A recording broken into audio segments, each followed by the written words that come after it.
শুধু দর্শক আসসালামু আলাইকুম। ক্যামেরার সামনে যে বোনটিকে দেখছেন, আমরা তার জীবন গল্প শুনবো, আপনাদেরকে শোনাবো। দর্শক ধৈর্য সহকারে ভিডিওটি শেষ পর্যন্ত না দেখে কেউ ফোন দিয়ে বিরক্ত করবেন না।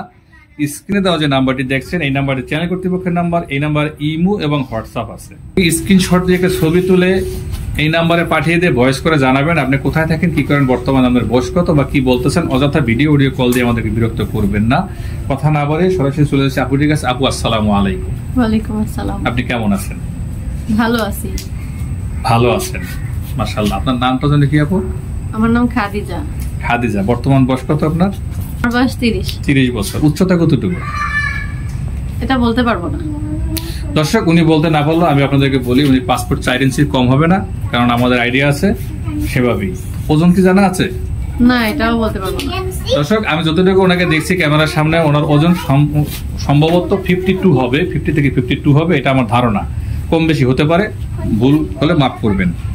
আচ্ছা আপু, আপনার বাড়ি কোথায়? আমার বাড়ি বরিশাল।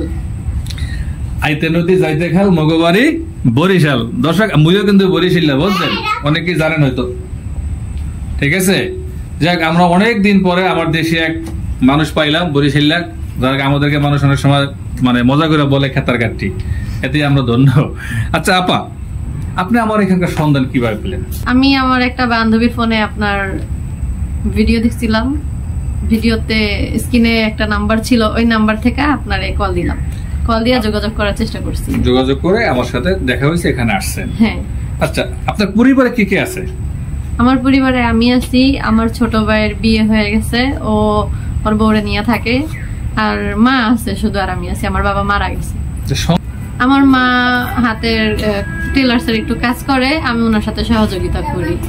এভাবেই মামের সংসার চলতেছে। হ্যাঁ। আর ছোট ভাই তো বললেন যে বিয়ে করে আলাদা হয়ে গেছে, আর আমাদের সাথে যোগাযোগ। আচ্ছা আপা, আপনি 30 বছর বয়স, নিশ্চয়ই আপনি বিবাহিত?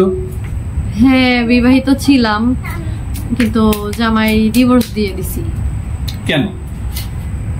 ওই শ্বশুর বাড়ি একটু লুবি ছিল, আর আমার তো বাবা নাই মাথার উপরে, ভাইও নাই, অনেক টাকা চাইতো, অত্যাচার করতো। এই জন্য মা বলছে জীবিত থাক, আমার সামনেই থাক। ও মানে আপনার উপর অত্যাচার করতো, যেটা আপনাকে জীবন সংকটে ফেলে দিয়েছে। হ্যাঁ, এই কারণে আমার মা আমারে ছাড়াই নিছে আর কি। তো এখন যে ডিভোর্স হয়ে আছেন, এই লাইফটা কি খুব ভালো চলছে? খারাপ চলতেছে। ভালো আর কিভাবে চলে? মা কাজ করে, মার একটু সাহায্য করি, আর কয় টাকা এই আসে। এইভাবে তো জীবন যাবে না। না না। আপনার বাবা নেই, আপনার স্বামী নেই। যার বাবা এবং স্বামী নেই, এই নারীর জীবন তো আসলে সমাজে খুবই দুর্বিষহ। এই দুর্বিষহ জীবন নিয়ে কিভাবে বেঁচে আছেন একটু বলবেন? অনেক কষ্টই তো হয়, খাওয়ায়, পড়ায়, চলায়, তারপরে লোক সমাজে মানুষের নানান কথা শুনতে হয়। গ্রামের মানুষগুলা নানান ধরনের কথাবার্তা বলে,